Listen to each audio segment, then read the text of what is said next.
মঙ্গলবার আরজিকর কাণ্ডের প্রতিবাদে নবান্ন অভিযান ডেকেছিল পশ্চিমবঙ্গ ছাত্র সমাজ।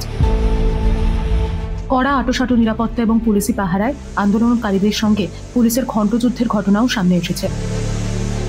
লাগাতার ফাটানো হয়েছে টিয়ার গ্যাস, ছোড়া হয়েছে জলকামান।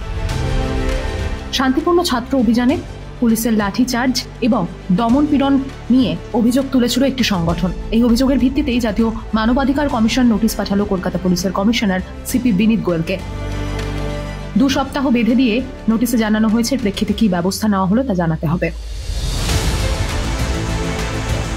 উল্লেখ্য, মঙ্গলবার নবান্ন অভিযানকে ঘিরে ধুন্ধুমার হয়ে উঠেছিল সাঁতরাগাছি থেকে শুরু করে হাওড়া চত্বর। দিনভর আন্দোলন ছত্রভঙ্গ করতে লাঠি উঁচিয়ে সক্রিয় ভূমিকায় ছিল কলকাতা পুলিশ।